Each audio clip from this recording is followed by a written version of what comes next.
Thank you for that introduction, Surbi. Welcome all of you. I hope everyone had a good weekend, Sunday evening. Uh, Now, one more very important part of being from the edtech industry startup I am. My weekend starts on Monday. So today is actually a working day, which is ending. A long week is coming to an end. In fact, I'm in my office itself right now, and then tomorrow would be my weekend. So I would like to start with a small story, and I'll tell you about my experience in brief, and then we can have more of an interaction where if you had any questions regarding the startup ecosystem or regarding whatever, and then we can take it from there.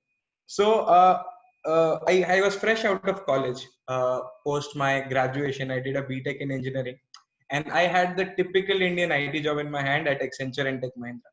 Okay, so I was very keen on going ahead with Accenture, and everything was going. So when anyone starts their education, the plan they have for themselves in their mind that this is how my career trajectory would go, it was typically going like that. Nothing very exciting. So it was going on, and I had the opportunity to come across a job interview of Byju's. Okay, so I liked the job description. I thought it was something which was very exciting to me. So I went there. There was a The interview went well, and I got that job.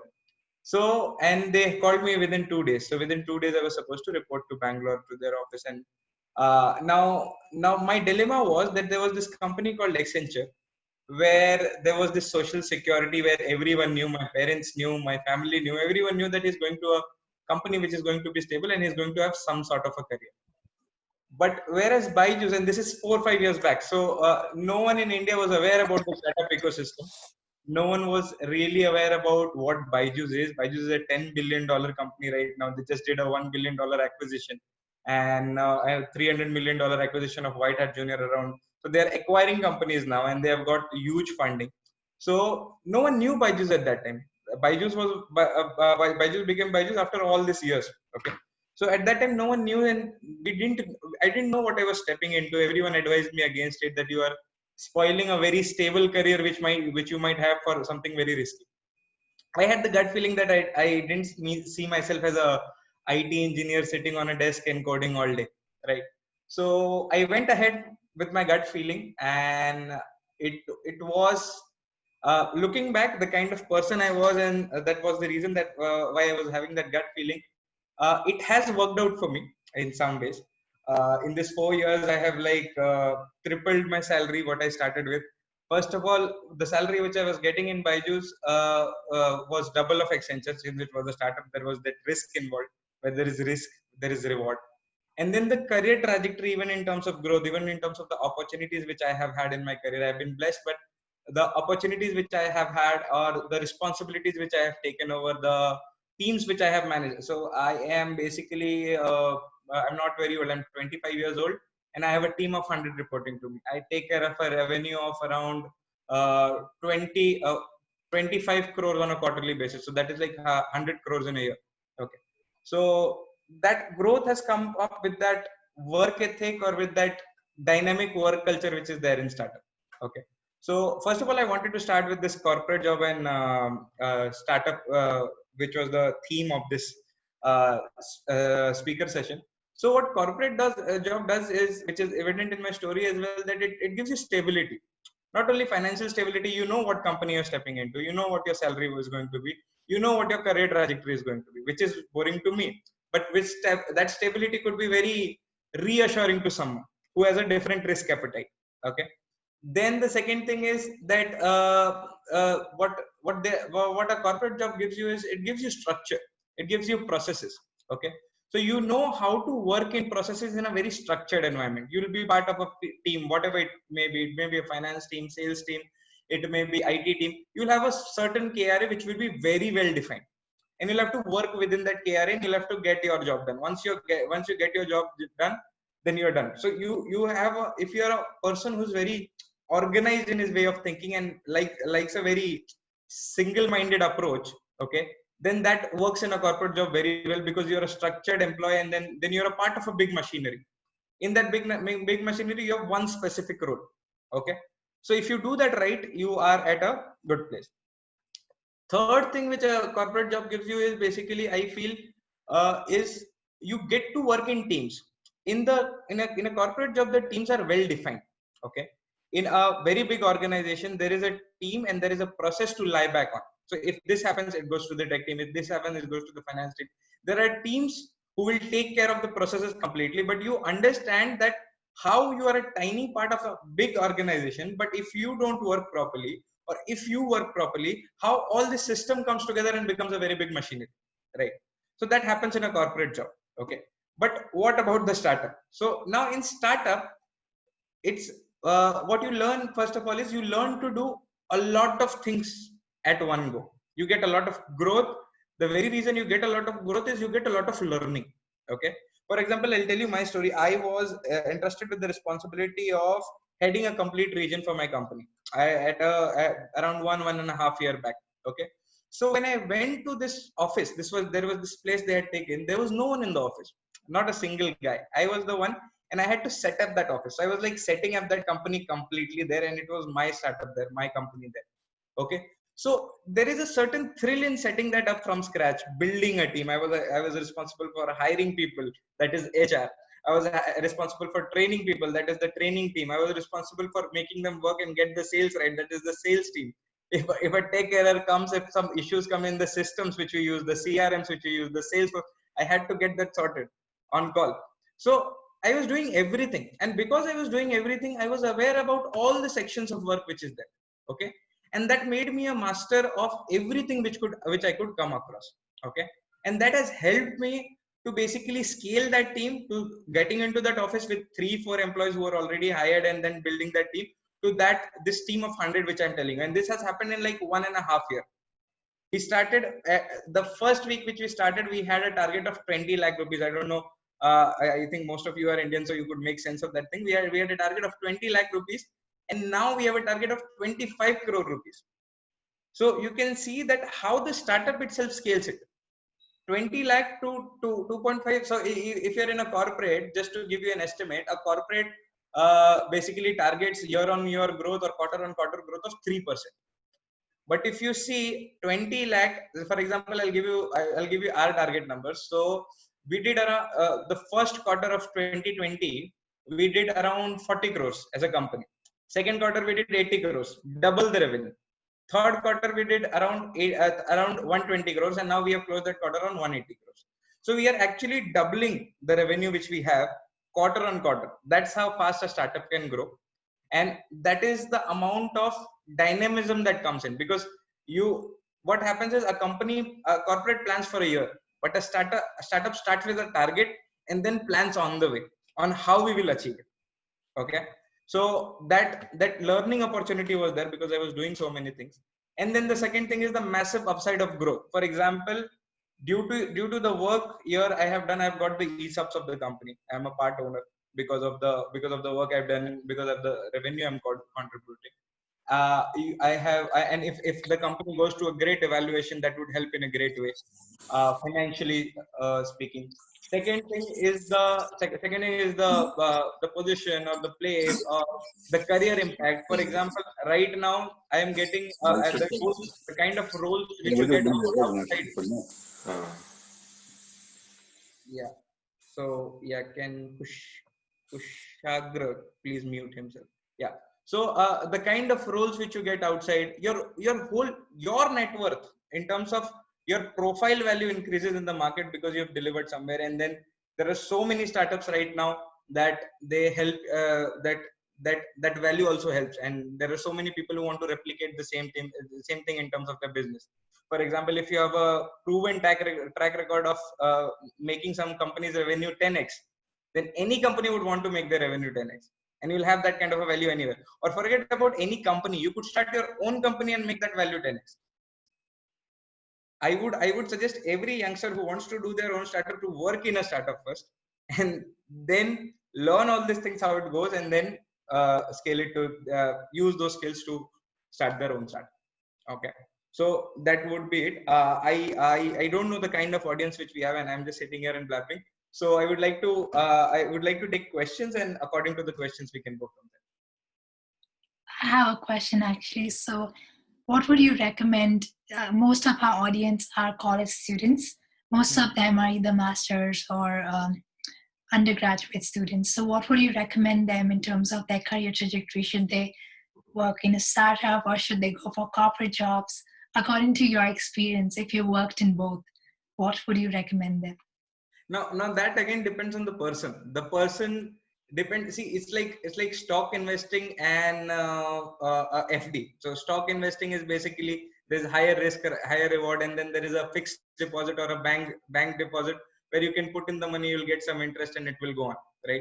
So it depends on the risk appetite of the person. It depends on the family responsibility if he has. It depends on whether, see, what happens is there is a stigma around corporate jobs now. Corporate jobs, people are like not very respected in the current millennial environment because people are of the view like startup is very cool, startup, and corporate job is basically for a person who has basically given up in his life and carrying on. That is not the case.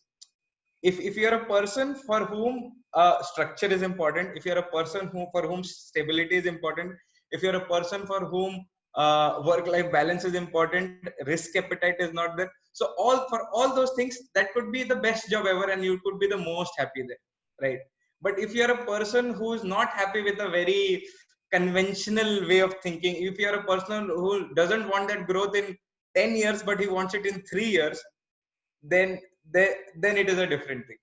So basically in my job we deal with working professionals, so the educational courses which are there are for working professionals.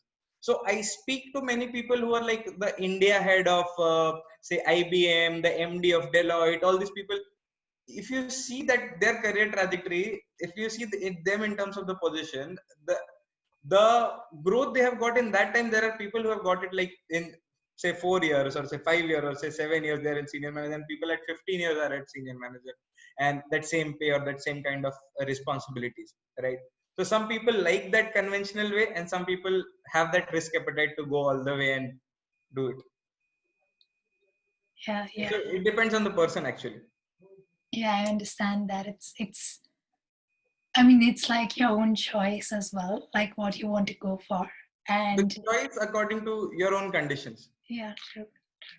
Yeah, I understand that. I think there's another person, Varun Agarwal. I don't know if you've heard of him.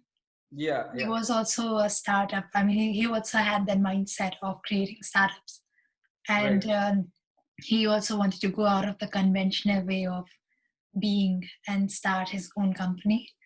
right, And he right, started with alumni merchandise, and then he went on to sell his book and everything. And his book did really well. I right, think right, more than the business, the book did better, and he was able to create a lot of revenue out of the book. right. But I So, think, yeah, yeah. So uh, there's one important thing that most of the people, sometimes it is due to the trend that everyone is working in startup, but many people have that gut call that maybe I can do it, maybe I can do it. But then they're scared of like, maybe I should just hang on for a year, hang on for a year. There was this beautiful TED talk I saw one day there was a study where everyone below 25 years of age told to the survey that it is too early for me to start up or too early for me to do anything, whatever their goals were, right? And everyone above 25 said that it is too late for me. It doesn't mean that the magical age is 25. It is just the mindset.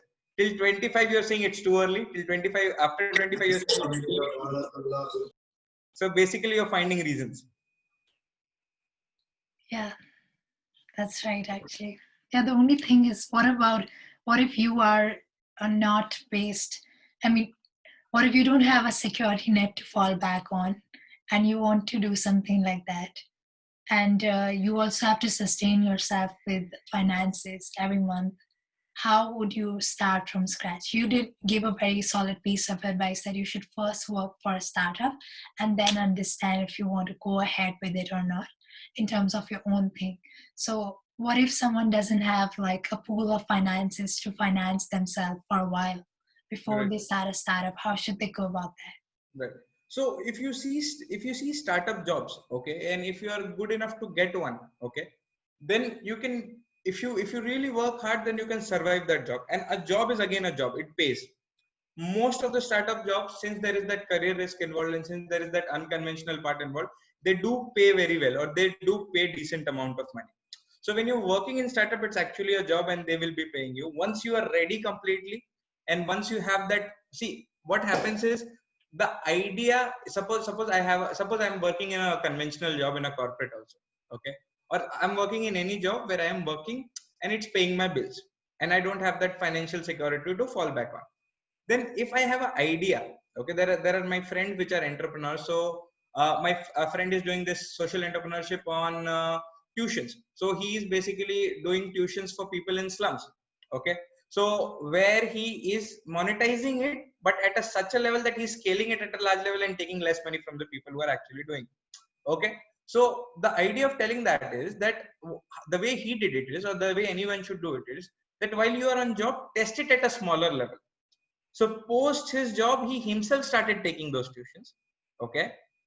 Then he made a group of teachers who started taking those tuitions. And then once this group was big enough to scale and monetize on its own, where he got enough feedback and enough cash flow as well, then he shifted completely to the company. And his company is called Friends Campus right now. And he's doing very well. Okay. Okay. So important thing is, if you have an idea, you should test the idea and get some feedback. Okay. You should be really curious about that idea. Curiosity means, in the sense, first I need to just really be curious about that idea, and I need to speak to my family, I need to speak to my friend, that if there is a product like this, would you buy it? Okay. And if they buy it, then you know that anyone would pay money for it. Sell it out in small pieces, whatever it is, a service, it's a product. Take some feedback, see it is doable, there is a proof of concept, and if that is there and you have that financial backing which you have created for yourself, then go all in. Yeah, that's Yeah. good advice.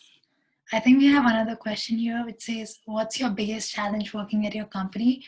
Would you have it the other way, knowing how exactly the work is? Would you have it the other way means that would you want to switch it? Is that what you mean? I think it's like, would you have it the other way? Right, Would you right. imagine it to be different than Right. what it So, already so, is? so the only thing that struggles is the work-life balance. It struggles a bit because it really takes all of the things which you have. The kind of growth which we are eyeing, we'll have to work all the time, right? If you work all the time, then there's the personal aspect of life which suffers. You don't get time to basically spend quality time with your loved ones, to do your hobby or whatever. So that part struggles a little. So that is one thing which I want to balance on, or which I want to actually change. But if you see a corporate job, I won't go back and change myself to, or get a corporate job for myself, because I think that would be too boring for me. Yeah, actually, even my dad is an entrepreneur and he's been an entrepreneur for like 25 years. But I've seen that, it has always been very hard for him to maintain a work life balance. Right. And that's what startups do to you, because, you get so involved. You are also very passionate about it because you enjoy doing it and Right. you love it so much that it's hard for you to take time off and Right. switch off from it, I think. It is because of the sense of ownership which is there. it is Yes. it is your own thing, right?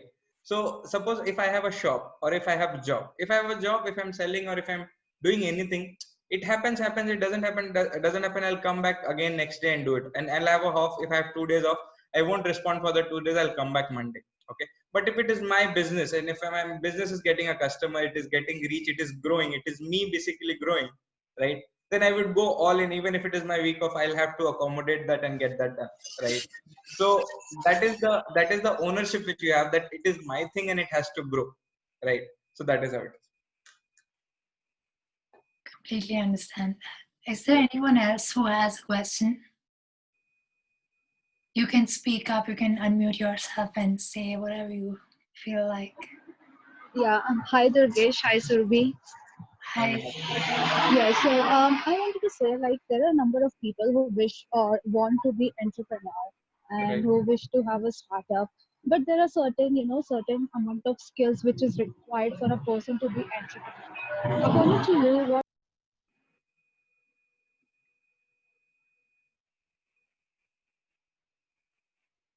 Sorry, Meenakshi, I think the question was not complete.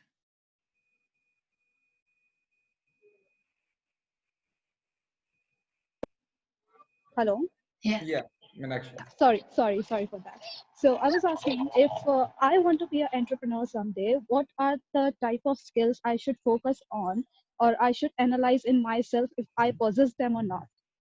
Right.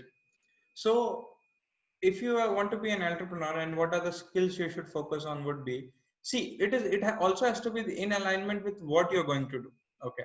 So if you are going to do something which is in designing, then maybe designing or having that sense of style, or having that sense of whatever is related to that field is important. But some general ideas or some general skills which you should be on top of is actually meeting people. You should meet a lot of people. You should try to be very unconventional, go out of your way and meet people who are not from your culture, who are not from your background, because there you get to negotiate, and there you get to basically have communication with them with respect to ideas. So now what happens is, if you, whatever you do in life, you'll work in teams, you'll build your own team.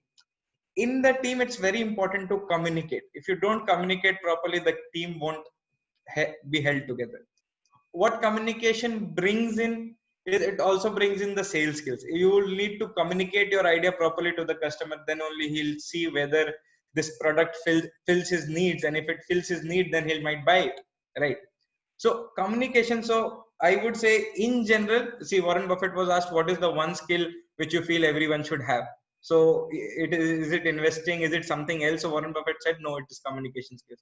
If you could invest, and if you could better this one aspect of your life, then everything else could be way more better, right? No matter what I'm doing, I'm a finance manager, I'm a sales manager, I'm a tech manager, if I can communicate my thoughts to the team, then only the team can be at the same page and work. So communication skills would be one. Another skill I would say is multitasking. You would have to do everything. Right now, entrepreneurship, startup, everything is glorified as if and in Instagram you'll see that there are this yachts and mansions and Ferraris, but it is not actually like that. The story would be that no matter who in your company messes up, no matter where the problem is, you'll be responsible and you'll have to clean it up.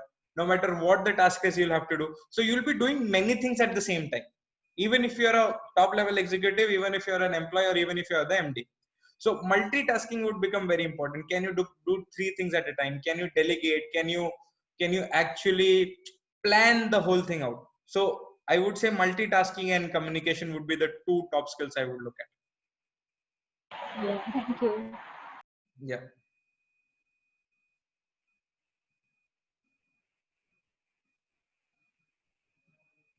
Anyone else wanting to ask anything?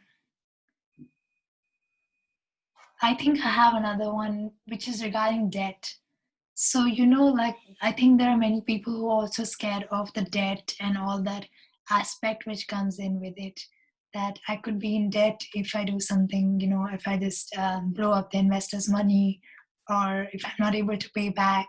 How do we get over that fear of losing money? debt debt is not a thing actually, because what happens is that once you have a basic seed capital, once you have the starting capital, say you have a startup where say I have to open a coaching class, or say I have to open anything which is there. If I open it in small scale, there would be a small investment involved. So suppose there is a 1 lakh rupee or 2 lakh rupee involved, there's some initial investment which I can gather from somewhere. Okay, once that happens, okay, then I can have that proof of concept, have that start. Once that start comes in, my model can monetize itself, first thing. Second thing is, even if someone is investing, they're not actually giving the money to you, they become part owners of the company. Yeah, So shareholders. if I have 100% stake in the company, because it is my company, if someone comes in and invests the money in it, and the idea is mine and everything is mine, suppose I sell 30% stake to them at a certain price, then they have become a 30% owner of that company. So they have paid it for the ownership. If the company goes up, they will take the profit, and if the company goes down, they will definitely incur the losses. Okay, Yeah. so the profit and losses, they have the upside as well and the downside as well, and understanding the risk they invest. Okay, and it is not easy to convince a investor, but if you, that's where the initial part comes in of the planning, where you do the idea, where you do the proof of concept. If you have, see, at in today's day and world, any startup ka sabse bada proof and concept is the user base. If you have a user base for it, if there are people using it and they are happy with it, then any investor will give you the money, no problem. I think there's another one. Can college graduate introduce product using startup? How to raise funds for it? So basically, he's asking the same question about The same question, how right? he can raise. So I think networking is the best to raise. I mean, to basically build your network first and understand who would be potentially interested in investing. Right. Finding an angel investor would be the best, I think, because VCs are a bit more strong in terms of their basically their expectation of return, I think. Right. And it has to be, it's the biggest in the startup market today. There's a lot of money. There are many people sitting with money who want to basically, who are looking for ideas where they could invest because they don't have an idea of their own. And then the thing is that now it's very important to stand out as well. If you see, once you think of an idea, suppose I'm a college out, pass out, and I think of an idea that this is what my startup is going to be, please Google that idea and do an in-depth research of that idea. No matter how unique the idea is, you will find that 10 times, 100 times it has already been implemented by so many people, and they have That's failed, true. they have succeeded. You need to study why they have failed, why they have succeeded, and then if you feel it is still unique, it is still worth doing, and it still solves a problem, then go ahead and solve that problem. And if you really solve a problem, then the upside is huge. There is no limit to the upside. Yeah, I think solving a problem is something which is overlooked many times because people just want to do a startup, but they don't understand that they're not really solving anything, or they're not really, they don't have a need basically. So Right. sometimes we have to spend a lot of time to first figure out that if there's a need for it, or if Right. we are just doing it just because you want to. Right. So I have this discussion with many of my friends, and this is very common actually. That starting a startup has become cool. So the idea of the person should not be going in that I want to start a business, I want to start a startup. So kuch karna, if I have to do something, that should not be the reason for starting a startup. That I have to do a startup, so I'll do a startup. In fact, Mark Zuckerberg, if you see, he created Facebook to have a networking, social network within his college campus. Right. It started as an idea or a product to fulfill that need. Okay, then it went on for 2 3 years and it became very a very huge hit, right? So when everything started going well, 3 years 4 years later, they realized that this could be a business actually. They had no idea how to monetize it, how to get money out of it. They had no idea it would be a business, it would be a startup. They just built a social network, for some people to interact. For example, if we build this app for 4 friends to talk, then they realize, okay, corporate people can do meetings here and they don't have to travel to different countries to do the meeting. Okay, this could be a product. So fulfilling a need first, and then you basically find a way to monetize it. So first should be the problem solving, solve that problem for yourself or anyone. And if that is solving that problem in a best way possible, then definitely you can monetize it later, and definitely you can get all the solutions later. Yeah, I think that makes sense. I think that's even harder to do these days because there's already so many products, and there's like people all the time trying to launch a product or launch something, that there's an overload of information, there's overload of people doing things. So it's Right. important for us to understand the smaller things and how we can probably solve something which is not already done, which Right. makes it unique. Right. Hi Durgesh, this is Akash here. I wanted to ask, how, like in startups now, how analytics and data science is playing an important role in, building the career also, and how it is pushing the startups to move forward by using the analytics and data science. So how important is now this skills in a startup environment? Right. Yeah. Right. So data analytics has become a very important part of strategy, right? So for example, I just spoke to a person who was a VP in Deloitte, and then they want to do data analytics. So what happens is, say, consider a field, okay? Forget about startup. Consider a field, any field, say finance, okay? So the traditional job of finance was to manage, audit, maintain, record past and present transactions. That is all they do. They audited, maintained, tracked, record, whatever they used to do with past and present transactions, right? Now technology has taken care of all these processes, most of it. on how to audit transactions, how to do Yeah. past transactions. So past is taken care of, past and present, right? Now finance is moving towards the future, prediction, right? This prediction is happening on the ground of, on the back of data, right? So predictive analysis, prescriptive analysis, diagnostic analysis, risk analysis for insurance. So all this analysis is basically predicting the future, and this future is being predicted on the back of data. So anyone who wants to make a career in data, okay, any career in finance right now, for example, finance. So anyone who wants to make a career in finance, they're a CA or they're whatever, they're starting there in corporate finance, they're in any one of the big fours, they're in JPMC, they're in Wells Fargo, anywhere, they have to do data science. They have to add it as a skill to stay relevant. I have 15 years of people, senior managers, VPs coming to me, sitting at my table and telling me, see, Durgesh, I know whatever I'm doing is going to be irrelevant in 3 years. That is why I want to do data science, right? So I have MD of Deloitte doing the course. So they are doing data science courses to stay relevant, because even if you are at the top, to stay at the top, you need this. Even if you aspire to go on top, you need this. So data science is very important in a startup or in a corporate to evaluate how things are going and to plan further on the base of it on how it should happen. That is it. Yeah. Thank you. Got it. Thank you so much. I think we have another one in the chat. Says that can successful something. Let me just read the question. It says any web links to get statistics, all successful and failure startups, tips to take care of selecting right products. I don't Right. quite know what that means. Anmol, can you please? I don't even know if that guy is in the chat anymore. Is there Amol, I think. He's not in He's there. in the meeting. Oh, he's there. Yeah, he's there. Can you please unmute yourself and just ask the question, because I can't really follow what. Yeah, sure. The question is like that, if we are the college graduate, so we have many ideas in mind, and as Durgesh sir said, that many products are also in line.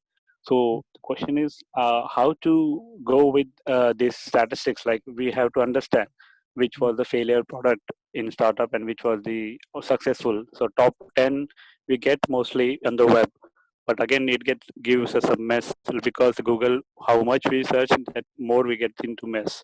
So Right. we want the perfect link which we can understand the correct statistics of successful and failure startups. And second thing, if you want to make any product, we have to design any product. So in designing also we have the same issue, that our same product is in market, and so how much we elaborate into it, like how good finishing we must do for the product. Like as a simple example, nowadays the tea product is which is into our society. It is kind of chitle chai. Okay, this tea sales is again increase in 1 year. Like once it was 10, now it is more than 1,000. So it's a simple product, the tea they have designed, but they are giving it, selling into the. I am from the Mumbai, so Mumbai market it is growing continuously Right. within the period of 1 year. So Right. this is also beautiful. The product is same. Everyone drink tea every day. So, but the design, the understanding of that person was so nice. It is growing. So even this small product can give us a very good success. So Right. how to go with our product then, Right. if it is food or non-food? Yeah. Understood. So, I that reminds me of a very good story of a very good product which is there. I'll tell you about it first. But before that, that link thing. So there is no one link. There is no one-stop shop where you'll find about every startup, okay, or every idea there is. So by Google search, you means deep diving, actually, finding all those 10 ideas which failed, finding everything related to it. Maybe if it has completely failed, you connect to that person and ask him that why did you do it and what didn't work out for you. You can connect them on LinkedIn or whatever. So basically in-depth analysis. Suppose that product is from your city, or that factory is from your city, or whatever. If you can basically in-depth analysis, going in depth and being really curious on what didn't work out, because it's you are basically a child pursuing an idea. You're trying to understand things, right? So the more you understand, the more better you can get. Okay, so whatever resource which can help you in getting maximum understanding and maximum depth of things, right? And it won't only happen over web. You'll have to actually use books, you'll have to use Google, you'll have to use people, every single thing which you can. Okay. Also about the chai example, I'll give you a very good example of the similar grounds. It's not always the product which needs to stand out. Okay. Sometimes the process can also stand out. The way you do the sales of it, the supply chain of it, there are many other aspects other than the product as well. For example, I'll give you a very good example, very big example. Have you guys heard about Asian Paints? Asian Paints is one of the top paints company in this country. Okay. They have a 55% market share of the paint industry. They have a monopoly over the paint industry, complete monopoly. Okay. Now, if you see the paint of Asian Paint, it is the very basic paint. Matlab, a chemical engineer in 500 rupees can make it. They don't even need factories to make it. They have the worst quality of the paint, and it is the most selling paint ever in this country. And it has a market share of 55%, means complete monopoly over the market. That's the only paint literally sells in India. Okay. The best paint, according to the chemical composition, according to non-toxic, that is AkzoNobel, which is a American company. And then there's this Asian Paint, which is the old Indian company. And you would think that they don't have the best quality paint. The prices are at the same level. Why is Asian Paint selling more? The reason why Asian Paint selling more is Champak Lal Chokshi, the founder of that company, bought the first supercomputer of India in 1980. 1980 he bought that supercomputer, and from that time every single paint sold in this country by Asian Paints, that data has been recorded. Now after recording, so before actually ISRO bought a supercomputer from IBM, Asian Paints bought a supercomputer, and from that time they have keeping track of all the data of that paint. So for example, right now I'm sitting in Worli in Mumbai, in the shop nearest paint shop to me, at tomorrow 2:30 what paint color is going to sell, the Asian Paint has a track record. They have an inventory in such a way that tomorrow morning from the Ankaleshwar factory in Gujarat, the supervisor will get a sheet. In that sheet, exact color coding will be there, and only those 20 colors which will sell here will be delivered. Those 20 colors only. I don't have to produce 400 colors and send here. And this planning is already done. So their supply chain is so strong, their analytics is so strong, they already know at 2:30 what paint is going to be bought here. Now this creates a monopoly because everywhere they have the right paint available at the right time. They have the most availability in the market, and they have the right shade which anyone is going to buy. They don't have to keep 400, they know the 20 are going to buy. Right. Also, they have 55% market share. So every year on year, they are collecting the most data again. The second competitor is 20%, Berger Paints.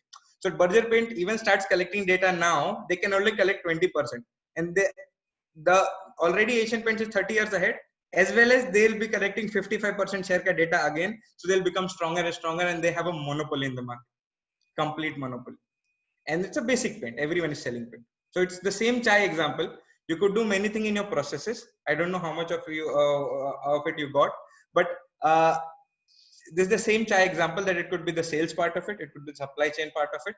It could be whatever it is. But what do you think about the ads? I think they also do a lot of advertising. They've been doing it for so many years, and that is why they create word of mouth, and they get into everybody's head, that the first company I think of when I have to buy paint is Asian Paints because of their advertisements. And not only that, what happens is if I have a monopoly in the market, then it gives me a lot of return on the capital I've employed. So if I have spent 100 rupees, I'll get 145 in return. Okay. And if someone else spends 100 rupees, they'll get 120 in return. So they had 20 to play around. I have 45 to play around. If out of that 45, I give 10-15 rupees to the dealer who's there on the shop, he's the biggest seller. He'll tell you to take Berger or Asian. And if he has 15 rupees more profit in Asians, he'll sell Asian Paints only. And I have that, due to the monopoly in the market, I have that advantage anyway. Advertisement, everyone will do. Someone will get Katrina Kaif, someone will get Saif Ali Khan. But still, the money also matters. Yeah, so that is it.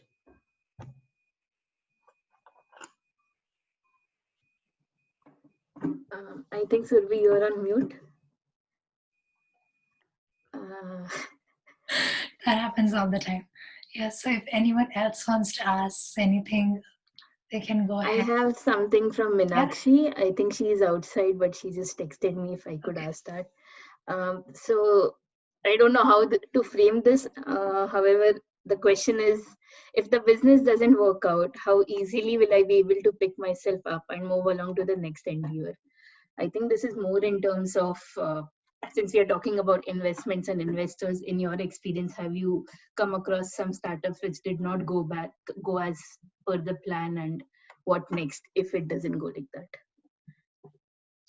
It is just like a breakup, nothing else. So you have to take it in the stride. You have to pick yourself up, dust yourself out, cry for 2 months, and then go to the next thing. It has actually happened once. I Between Byju's and Upgrade, I was in a startup which didn't work out. I worked there for 3 months. They had a product which was a complete failure. It was a huge risk, high paying job. The risk turned out to be the better of the paying part. So it blew up. I closed big deals, and then the product wasn't delivered on time. The startup crashed. I had to exit it. So it was a very bad experience, that one. But then those experiences also become a part of you. They actually teach you in terms of the behavior. Now next time if I get such an exciting opportunity, I would maybe more cautious. I'll evaluate more, right? So it is just just like a breakup. You'll have to pick yourself up, and it will happen, no problem. No matter what happens in life, we do move on sooner or later.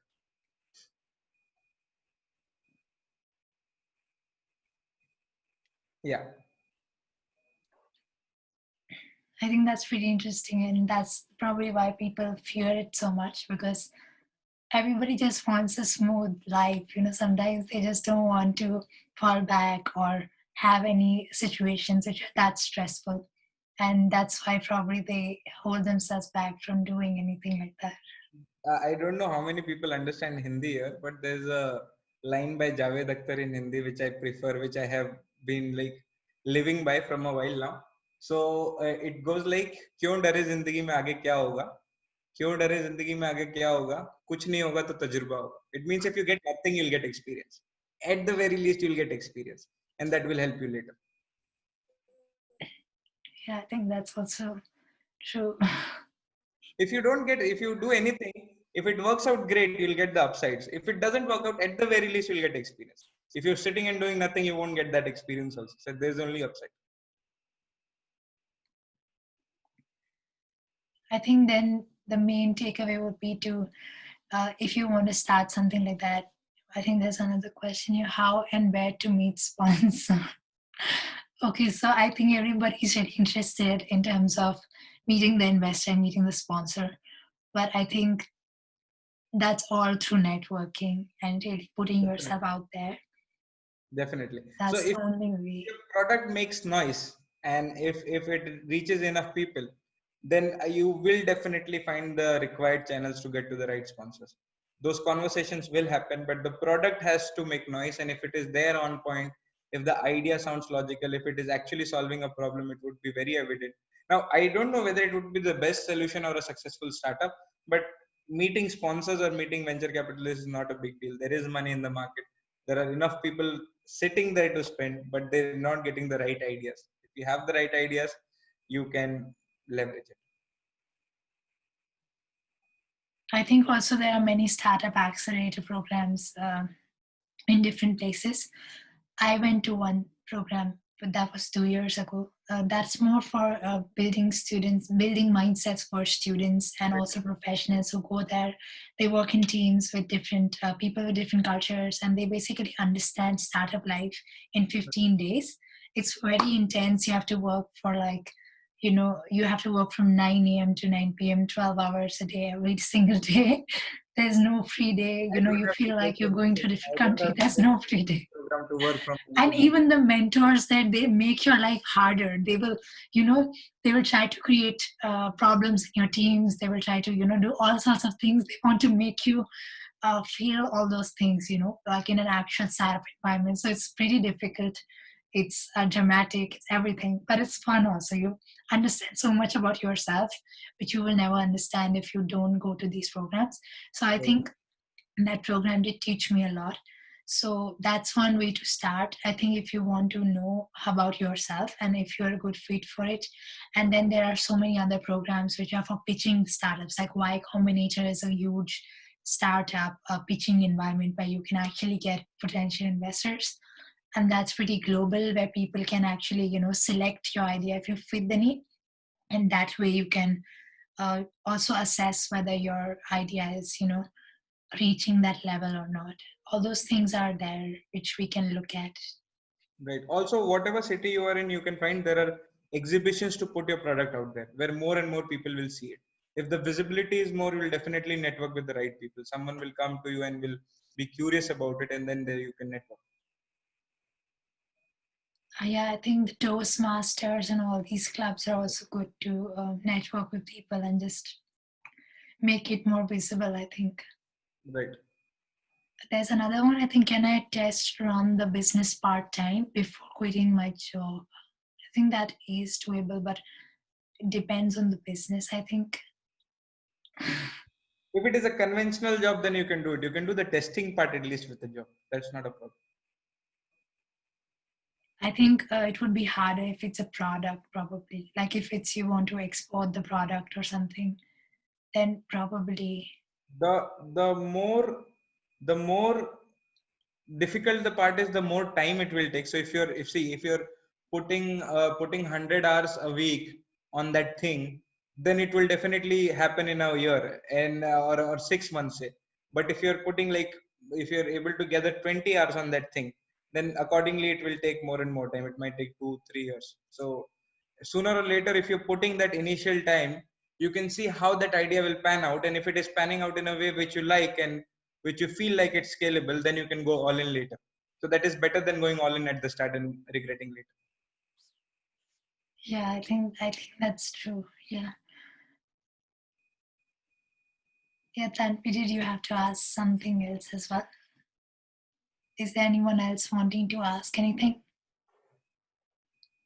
You can ask anything, guys. If you want to ask something, this is the chance. Okay, I think I'll take that chance then. Thank you for this wonderful session, Durgesh. So one thing I wanted to ask was, given your experience of around 4 or 5 years in the startup culture, do you see yourself in the same position you are, or the same startup field in next like 10 years or 15 years, or would you wish to switch to a corporate life? If I could balance a few things, if I could balance the self-time part in a way, I would see, the thing about startups is that you don't know how it will pan out. It is always very exciting and it is always very not sure kind of. So it depends how the trajectory goes, and it depends what the next level is. So you don't really plan very far. In corporate, the corporate plan till like 10 years maybe, but you don't know what will happen. So in corporate, every year is like 2020, a COVID year where everything will be changing. So you cannot plan very far ahead in a startup. But whether I would like to or not, I might like it because things are going great. So if I continue to learn, if I continue to grow, if I continue to add value, then I might continue. Okay, thank you. Anyone else? I think, yeah, that's all. I think everybody has asked at least something. And I think it was a very interesting and interactive session. We learned a lot. Thank you so much for this session. And I hope you have a great day. I'll also we're recording this session so you can have a look at YouTube and you can share it with your friends and everybody. So I hope everybody learned something and you guys can tune in next week. Thank you so much. Lovely time. Thank you. Take care. Bye. Thank you, Thank you, guys.